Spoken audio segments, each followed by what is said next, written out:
Le torchon brûle entre le Mali et l'ONU. Le gouvernement de transition du Mali vient d'annoncer qu'elle ouvre une enquête contre les observateurs de l'ONU qui se sont rendus dans le pays pour enquêter sur de supposées graves violations des droits de l'homme et en particulier un supposé massacre ayant été perpétré par l'armée malienne dans la localité de Moura. Le Mali reproche aux observateurs de l'ONU d'avoir établi un rapport à charge contre le pays et dans l'intérêt des terroristes. Il les accuse ouvertement d'être de connivence avec la France et surtout d'avoir violé son espace aérien.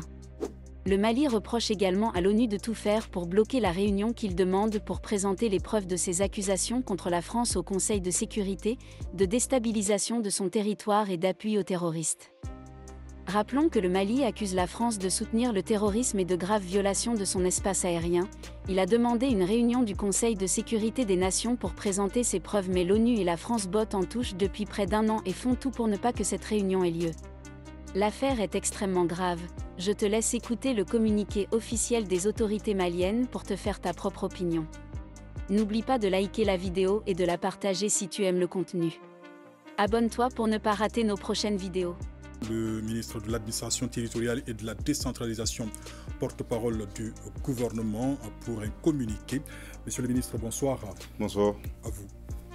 Merci infiniment. Au nom de nos plus hautes autorités, j'ai l'insigne honneur de donner lecture du communiqué numéro 052 du gouvernement de la transition, communiqué dont la teneur suit.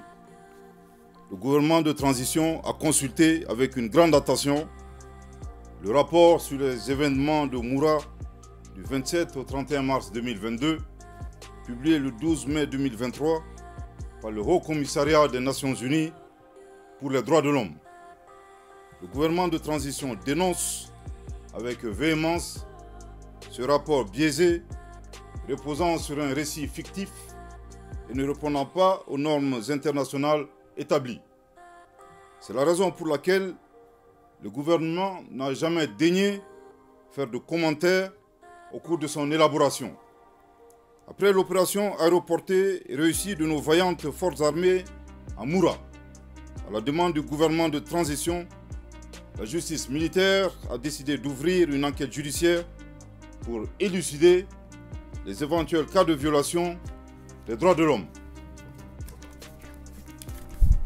C'est justement la même mesure que recommande le rapport du Haut Commissariat des Nations Unies pour les droits de l'homme. Au regard de ce constat, il est utile de s'interroger sur l'opportunité de cette publication qui recommande au gouvernement de la transition une décision que ce dernier a pris il y a plus d'un an, si ce n'est de perturber la tranquillité des Maliens à l'approche d'un scrutin référendaire d'une importance capitale pour le processus de refondation en cours. À la suite des événements de Moura, conformément aux procédures en vigueur au Mali, une enquête a été ouverte pour faire toute la lumière sur les allégations de violation des droits humains. Le 9 avril 2022, un transport judiciaire de constat a été effectué par le parquet de Mopti et les premiers éléments de l'enquête mettent en évidence l'hypothèse d'un affrontement ayant provoqué des morts par projectile et le constat que la grande majorité des corps sont des adultes de sexe masculin. Sur le plan sécuritaire, il n'échappe à personne que l'intervention militaire des forces armées maliennes a été salutaire et a apporté beaucoup de quiétude à la population, signe que la défaite infligée à la Katiba Massina et à ses sponsors étatiques étrangers a permis de les désorganiser durablement. Aucun ressortissant civil de Moura n'a perdu la vie pendant l'opération militaire. Parmi les morts, il n'y avait que des combattants terroristes et toutes les personnes interpellées ont été mises à la disposition de la gendarmerie de Sévaré. Après enquête, les personnes interpellées ont été transférées au service d'investigation judiciaire de la gendarmerie nationale de Bamako, puis mises à la disposition de la justice. L'enquête poursuit son cours et le gouvernement du Mali est déterminé à faire aboutir cette procédure dans le respect strict des droits de l'homme et en toute indépendance. Il importe toutefois de préciser que l'enquête a nécessité des actes plus approfondis qui sont actuellement en cours d'exécution. Les délais nécessaires à la manifestation de la vérité doivent être respectés pour d'une part préserver l'enquête des influences et des manipulations médiatiques et d'autre part donner le temps aux enquêteurs indépendants de mener leurs analyses et formuler leurs conclusions selon le rythme approprié. En plus de l'enquête conduite par le ministère de la Défense et des anciens combattants, une enquête judiciaire a été ouverte sous la responsabilité du pôle judiciaire spécialisé. Les résultats de ces enquêtes seront portés à la connaissance de l'opinion nationale en temps opportun. Le gouvernement de la transition a examiné la méthodologie ayant guidé la rédaction du rapport du Haut Commissariat des Nations Unies pour les droits de l'homme et a appris avec stupeur que la mission d'établissement des faits avait utilisé des satellites au-dessus de Moura pour obtenir des images. Le gouvernement de la transition informe l'opinion nationale et internationale qu'en aucun moment, ni la MINUSMA, ni le Haut Commissariat aux droits de l'homme ne lui ont adressé une demande d'autorisation pour reprendre des images de Moura grâce à des satellites.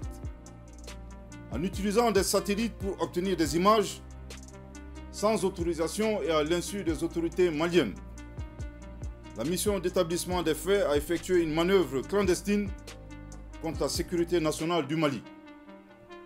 Par conséquent, le gouvernement de la transition décide d'ouvrir immédiatement une enquête judiciaire contre la mission d'établissement des faits et ses complices pour espionnage, atteinte à la sûreté extérieure de l'État, des crimes réprimés par le Code pénal, les articles 33 et 35, ainsi que le complot militaire, un crime réprimé par le Code de justice militaire, article 130, sans préjuger de la qualification des autorités judiciaires.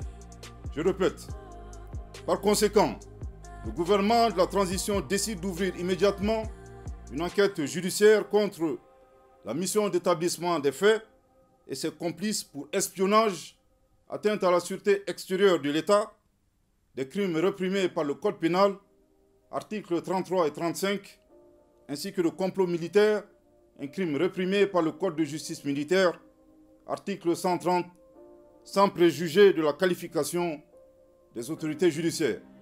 Je répète pour une dernière fois.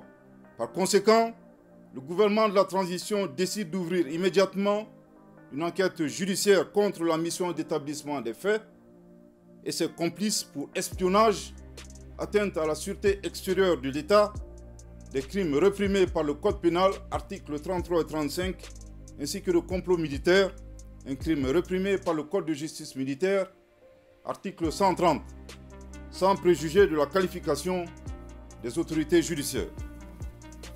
Le gouvernement de la transition rappelle que cette attitude de la mission d'établissement des faits ressemble à un cas d'espionnage de la junte française qui avait placé illégalement un drone au-dessus de la base de Gossi le 20 avril 2022 pour filmer des cadavres humains minutieusement prédisposés dans le but d'accuser les FAMA.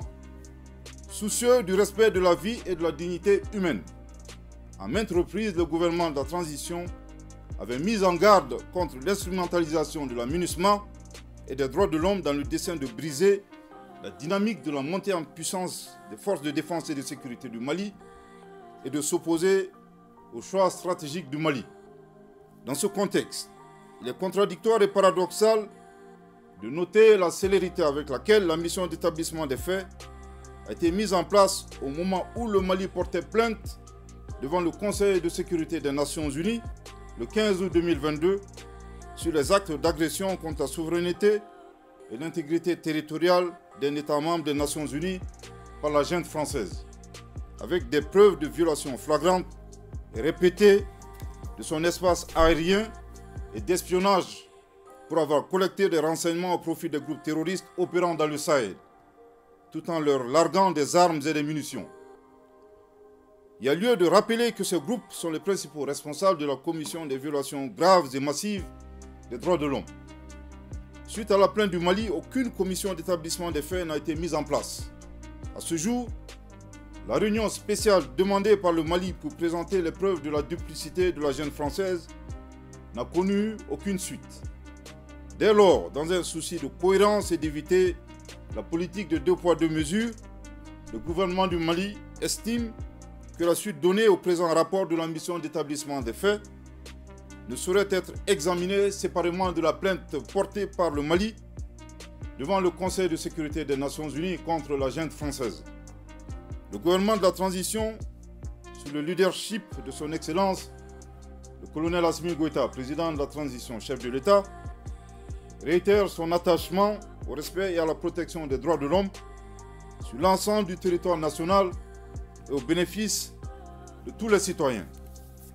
En outre, il exprime sa détermination à poursuivre son œuvre de refondation pour le retour à un ordre constitutionnel apaisé et sécurisé. Le gouvernement de la transition appelle les populations maliennes à rester vigilantes et sereines face aux tentatives désespérées de désinformation, de dénigrement et de déstabilisation déguisée sous couvert des droits de l'homme et pour des intérêts inhumains. Que Dieu bénisse le Mali et préserve les Maliens. Bamako, le 13 mai 2023. Merci de votre très aimable attention. Merci beaucoup, Monsieur le ministre. Alors, que penses-tu de tout ceci? Est-ce que le Mali a raison de s'offusquer que l'ONU utilise des satellites pour filmer son territoire à son insu? Et que penses-tu du fait que l'ONU empêche ou tenue de la réunion que demande le Mali pour exposer ses preuves contre la France? Si la France n'a rien à se reprocher et que l'ONU est impartiale, pourquoi donc empêcher la confrontation?